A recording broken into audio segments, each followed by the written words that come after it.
নমস্কার, আমি Haimantika. Welcome to this platform. কেমন আছো তোমরা? আজকে আবার একটা কিছুটা সময় নিয়ে তোমাদের সঙ্গে উপস্থিত হয়েছি। বেশ কিছু কোয়েরিজ আমি পেয়েছি, তো সেই কোয়েরিজগুলো নিয়ে বিস্তারিত একটা আলোচনা করব।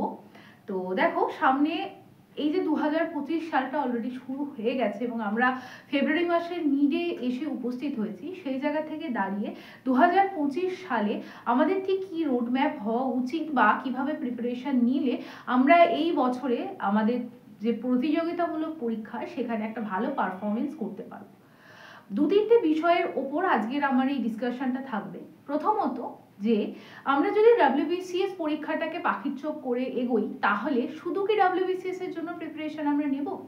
সেক্ষেত্রে আমার মনে হয় যে যারা দীর্ঘ 1 বা 1.5 বছর WBCS প্রিপারেশনের ফিল্ডে ছিলে এবং যাদের সিলেবাসটা অনেকটাই কভার আপ হয়ে গেছে, আমি বলবো শুধু WBCS এর জন্য বসে না থেকে অন্যান্য যে পরীক্ষাগুলো হচ্ছে, অর্থাৎ সামনে মিসেলেনিয়াস এবং ক্লার্কশিপের যে ডেসক্রিপটিভ প্যাটার্ন এবং WBCS এর প্রিলিমিনারির পর 2025 সালের নভেম্বর এবং December as per the calendar of the WBPSC আমাদের যে মিসলেনিয়াস এবং ক্লার্কশিপ পরীক্ষাটা হবে সেটার প্রিপারেশন নেওয়া সাইমালটেনিয়াসলি খুবই যুক্তিযুক্ত বলে আমার মনে হয়।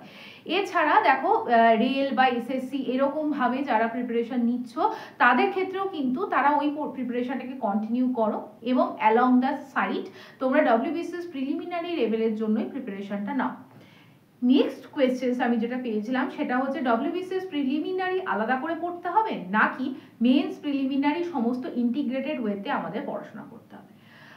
দেখো, এই উত্তরটা পিপল টু পিপল ভ্যারি করবে। আমি যখন প্রিপারেশন নিয়েছিলাম এবং জেনারিক যদি আমরা WBCS এর ট্রেন দেখি, প্রিলিমিনারির পর অনেকটা সময় পাওয়া যায়, কিন্তু ইউপিএসসিতে সেটা হয় না। যারা আমাদের IAS বা IPS এর যে পরীক্ষাগুলো হয় সেক্ষেত্রে দেখা যায় প্রিলিমিনারির পর মাত্র 2 থেকে 2.5 মাসের একটা গ্যাপ থাকে এবং মেন্স হয়।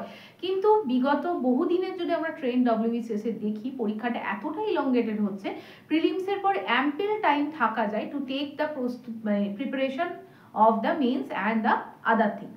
তো আমার মনে হয় এখন যে সময়টা প্রিলিমিনারির জন্য সোললি ফোকাস করা উচিত। হ্যাঁ, সাইড লাইনে তোমরা অপশনাল এবং ডেসক্রিপটিভ কিছুটা প্র্যাকটিস করতে পারো, বাট সেটা নিয়ে খুব দুশ্চিন্তা করে আমরা প্রিলিমিনারির জন্য প্রিপারেশন নিচ্ছি না, এরকম যেন সিচুয়েশনটা না হয়ে যায়।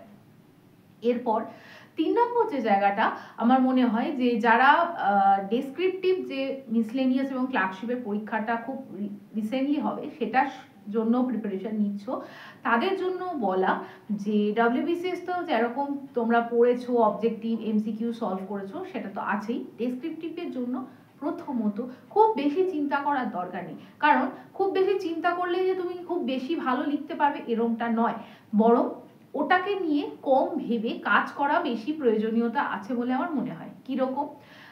ইংলিশ এবং বেঙ্গলির জন্য ডেসক্রিপটিভে আমি বলবো নিউজ পেপারটা যদি পড়ার কারোর হ্যাবিট থাকে খুব ভালো। নিউজ পেপার না পড়লেও যদি তোমরা একদম কি প্যাটার্নে লিখতে হবে এরকম কিছু স্পেসিফিক টপিক ধরে নাও, যেরকম এনভায়রনমেন্টাল, উইমেন স্পেসিফিক, বা তোমরা যে জেনারিক আমাদের সোসাইটাল যে সমস্ত বিজ্ঞান ও কুসংস্কার এই ধরনের যে ট্রেন থেকে সায়েন্স ওরিয়েন্টেড যে ডেসক্রিপটিভ লেখাগুলো থাকে, সেগুলো যদি একদম পাতি আমরা 9-10-এ যে ধরনের বাংলা বই পড়েছিলাম সেই রচনার বই বা ইংলিশে পিকেদের সরকারের যে বইগুলো আছে সেগুলো থেকে পড়ে তোমরা যদি জিনিসটাকে লেখার একটা ছক তৈরি করে নিতে পারো, আমার মনে হয় ডেসক্রিপটিভ লেখাটা অনেকটাই বেশি ইমপ্রুভমেন্টের দিকে যাবে। নেক্সট, এরপর তোমরা সাপ্লিমেন্ট করবে ফর বেটার মানে রাইটিং ক্যাপাসিটি ডেভেলপ করার জন্য। আমার মনে হয় বাংলার ক্ষেত্রে আনন্দবাজার পত্রিকা, যদি তোমরা প্রতিবেদন মানে পাতাটা ভালো করে পড়ো, প্রথম দিকে বুঝতে পারবে না বা প্রথম দিকে ওই লেখাগুলো লেখার মতো ক্ষমতা আসবে না।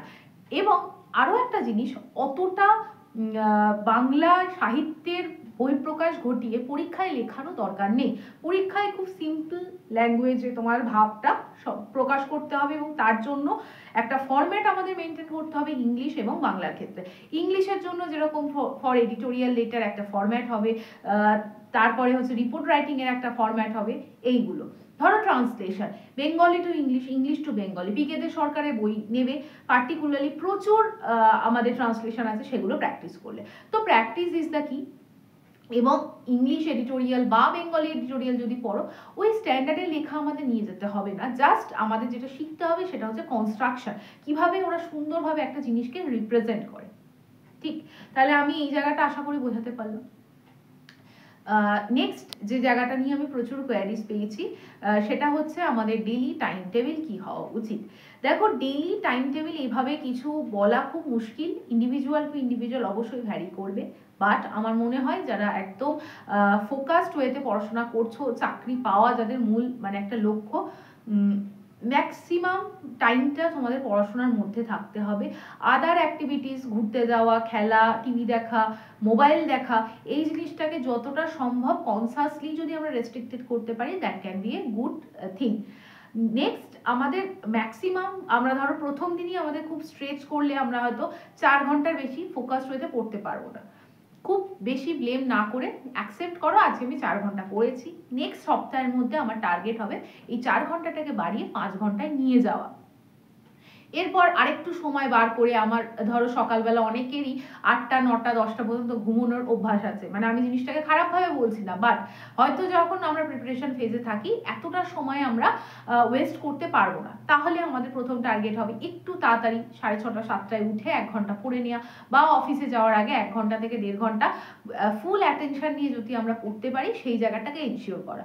আবার অনেকে দেখা যায় রাত্রিবেলা 8টা 9টার পর, মানে যারা ধরো ওয়ার্কিং, তারা বাড়ি থেকে ফিরে এসে পুরো মাইন্ডকে কনসেন্ট্রেট করে পড়ে উঠতে পারছে না। তখন সেইখানে কিন্তু তোমাদেরকে একটু টার্গেট নিতে হবে যে হয়তো প্রথম কষ্ট হবে, but for the better future, for the মানে গ্রেটার ইন্টারেস্ট তোমাদের ওই সময়টা পড়াশোনায় দিতে হবে। তো আইডিয়ালি আমার মনে হয় WBCS এর সিলেবাস বা অন্যান্য যে কোনো চাকরির যে সিলেবাস, 6 থেকে 7 ঘন্টা যদি রেগুলার কনসেন্ট্রেশন দিয়ে পড়া যায় সেটা ভালো। আর একটা কি জিনিস, অনেক সময় দেখা যায় আজকে ছুটির দিন বা আজকে আমার প্রচন্ড মোটিভেশন আছে, তোমরা এমনভাবে ইলংগেট করলে পড়াশোনাটা 11-12 ঘন্টা পড়ে দিলে, হয় কি নেক্সট 2-3 দিন তোমরা আর কিন্তু পড়াশোনাটা করতে পারবে না। তো বেটার যেদিনকে ধরো তোমার সময়ও আছে, ধরো তোমার হাতে সময় আছে, ইচ্ছা আছে, 12-13-14 ঘন্টা না পড়ে মানে 8-9 ঘন্টা কনসেন্ট্রেটেড হয়ে পড়ো এবং তারপরে ভালো কিছু একটা শেখার চেষ্টা করো। তো এইভাবে একটা নিজেদের ডেইলি শিডিউলকে ফলো করলে আমার মনে হয় অনেকটা সময় আছে, আমরা জিনিসটাকে ভালোভাবে এক্সিকিউট করতে পারবো। নেক্সট একটা জায়গা, আমরা এক্সট্রা ক্যারিকুলার অ্যাক্টিভিটির ওপর কিছুটা যদি ফোকাস করি, আমি নিজে পার্টিকুলারলি চাকরির প্রিপারেশন পর্যায়ে করতে পারিনি, বাট আমি রেগুলার 1 ঘন্টা করে হাঁটার চেষ্টা করতাম। যে কোনো কিছু 1 থেকে 1.5 ঘন্টা অ্যাজ এ রিক্রিয়েশন তোমরা নিজেদের ডেইলি শিডিউলে ইনক্লুড করো। যারা অফিসে কোথাও কাজ করছো, অলরেডি এমপ্লয়েড এবং তার পাশাপাশি চাকরির প্রিপারেশন নিচ্ছ, আমি অ্যাটলিস্ট বলবো আধা ঘন্টাও নিজের সেলফ মানে ফোকাস, সেলফ ডিসিপ্লিন এবং সেলফ ডেভেলপমেন্টের জন্য দেওয়া উচিত। Be it meditation, be it just walking, or be it any type of doing exercise. আমার মনে হয় সেটা ভালো করে, মানে যেখানে তোমার ভালো লাগছে এবং তুমি একটা ভালো কিছু অ্যাচিভ করছো, তোমার বডির ফিটনেস, মাইন্ড ফিটনেস দুটোই জরুরি। এরপরে যে জায়গাটা বলার, এই কম্পিটিটিভ এক্সামিনেশনের সময় যে পরিমাণ স্ট্রেস আমাদের থাকে, এই স্ট্রেস হয়তো জীবনের অন্য পর্যায়ে এর থেকে মানে এই আনসার্টেনিটিটা ভীষণ বড় একটা আনসার্টেনিটি।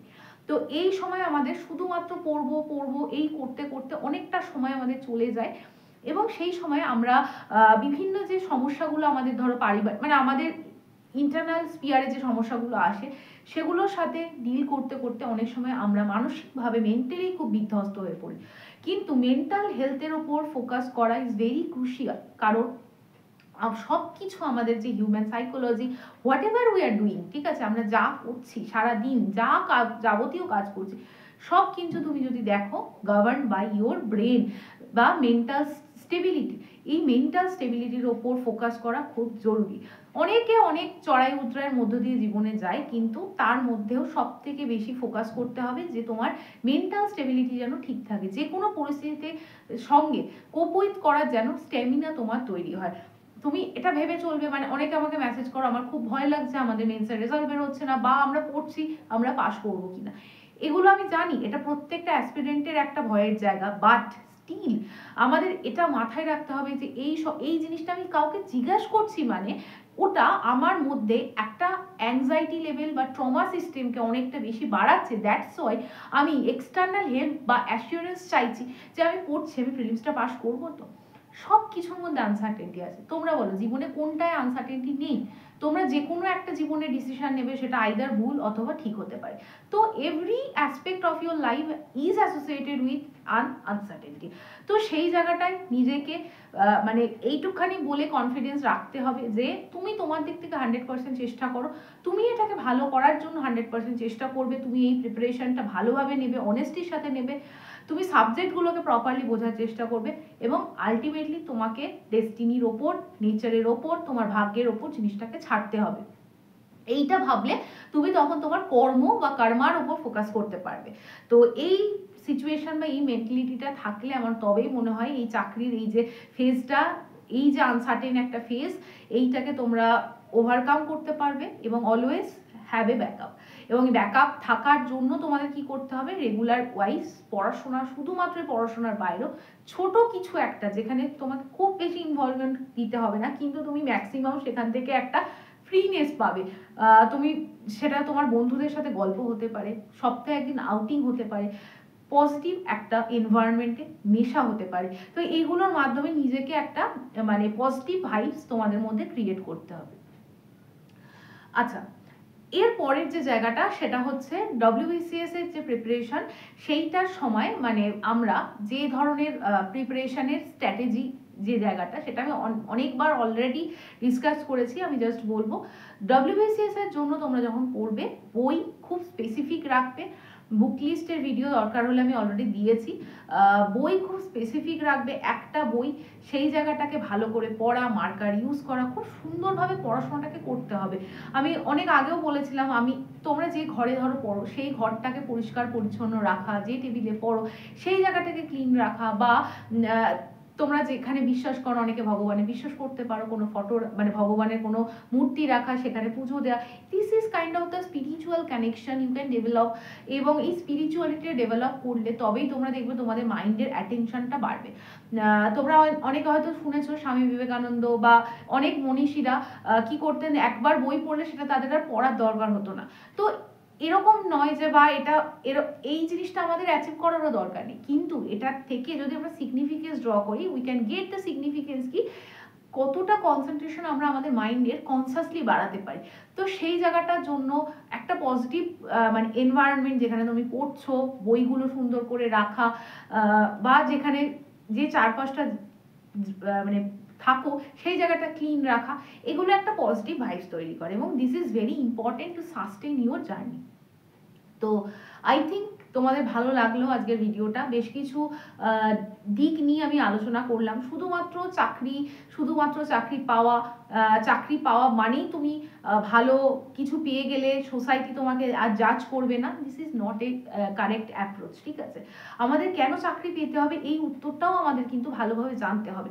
চাকরি অবশ্যই আমাদের পেতে হবে এবং সিভিল সার্ভিস যদি আমাদের লক্ষ্য হয়, তাহলে অবশ্যই civil service will give you immense prestige, immense social reputation and kind of things, যেখানে তুমি কিন্তু মানে এই ধরনের একটা উচ্চ পদের আধিকারিক হলে তোমার নিজের একটা যে ফাইন্যান্সিয়াল অটোনমি, সেটা অবশ্যই জেনারেট হবে।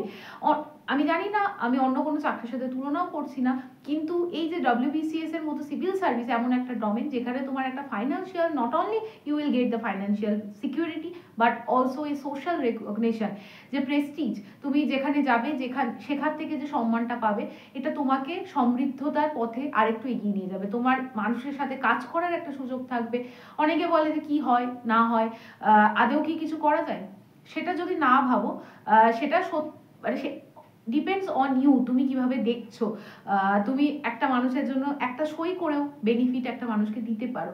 সো এই ধরনের অপরচুনিটি তুমি অবশ্যই পাবে। তো সেইটার জন্য as an individual officer like যে কোয়ালিটি, সেটাও তোমার মধ্যে ইনকালকেট করতে হবে। এটা একদিনে হবে না, এটা তোমার জীবনের এই যে ধাক্কা বা এই যে চড়াই উতরাইগুলো পার হচ্ছ না, এগুলোর মধ্যে দিয়েই তোমার মধ্যে অটোমেটিক্যালি এই কোয়ালিটিগুলো ইনকালকেট হবে। তো জানিও আজকের ভিডিওটা কেমন লাগলো। তোমরা বেশ কিছু কমেন্টস করো, তোমরা তোমাদের কোয়ারিজ জানতে চাও আমার কাছে, আমার ভীষণ ভালো লাগে এবং আমি সময় করে তোমাদেরকে উত্তর দেওয়ারও চেষ্টা করি। এটা আমার একটা প্যাশন বলতে পারো। তোমাদের সাথে ইন্টারাক্ট করতে আমাদের ভালো লাগে। আজকে ছুটির দিন, তাই একটু সময় করে দুপুরের দিকে এই ভিডিওটা তোমাদের জন্য করলাম। আশা করি ভালো লাগবে এবং পরবর্তীকালে আরও ডিটেলস যদি WBC স্পেসিফিক কোনো ভিডিও সিরিজ আমি আনতে পারি, সেটা আমি চেষ্টা করছি, তাহলে অবশ্যই তোমাদেরকে আমি ওয়েল অ্যান্ড অ্যাডভান্স ইনফর্ম করে দেবো। খুব ভালো থেকো, ভালো করে প্রিপারেশন নিও। আজকের ভিডিওটা কেমন লাগলো অবশ্যই জানিও।